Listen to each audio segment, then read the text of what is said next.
Okay guys, so what we're working on here is a sort of a sewage pump, I guess we'll call it. It's not like a gigantic full-on grinder, but it is a sump pump for sewage.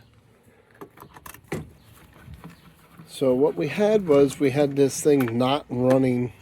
Was it not running to begin with? Wouldn't run at all. It wouldn't run at all.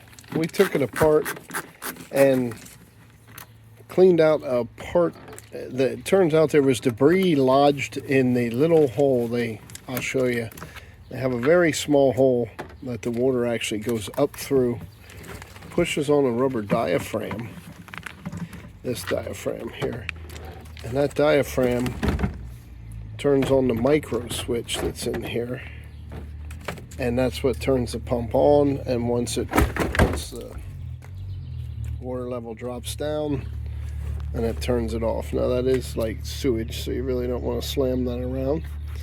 And then anyway, so down in here is the actual electric part of it with the switch. There's 4 Phillips screws that hold the switch, and the reason that flopped apart on him is it's sort of this rubber seals on the exit going out, so you have to watch that. And then you have this big rubber that seals the whole body. Now, when we take this switch apart, the one thing you got to watch out for is the rubber seals that hold the cover on, and then there's a rubber seal back here where the switch body bolts onto the pump. If you would happen to get those seals out of place, what you're going to do is pop circuits, because it's going to be a dead short when the water hits it. So for now, we're going to pull that switch apart, and I'll show you what we got.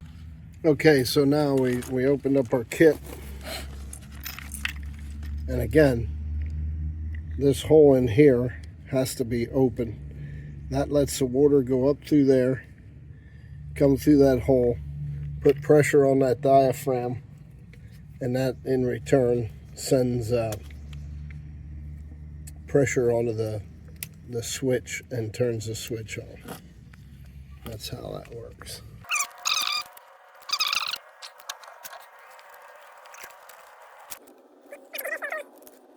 Take it right to it, it's just kind of janky stuff.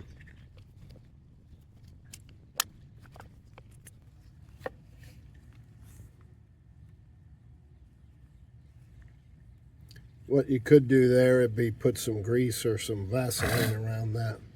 Your cord goes up, by the way, so if you weren't paying attention to how that went, you may not get that screw in later, so I'd put that in there.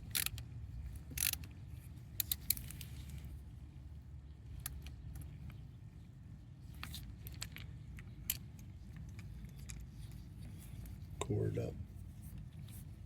It has holes. Can only go this way.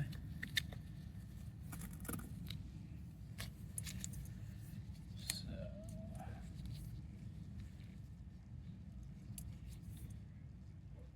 this thing.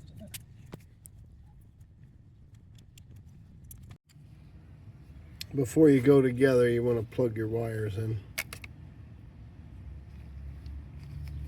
because once it's in there, you ain't getting it plugged in. Black on the bottom, white on the top, and then blue brown. Here goes right, brown. Blue goes right to the motor contact. If you remember when we had this cover off, there was 2 studs sticking out. Black goes to one of the studs, blue goes to the other, and that's what powers the motor. Hot and neutral.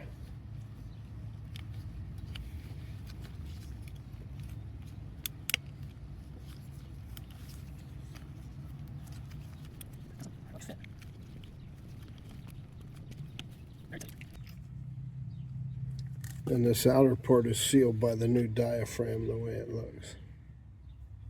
But that little hole that you see there, I don't know if you can see that hole. That little hole is where the water actually comes up through to tell this thing that the water's full, the level's high.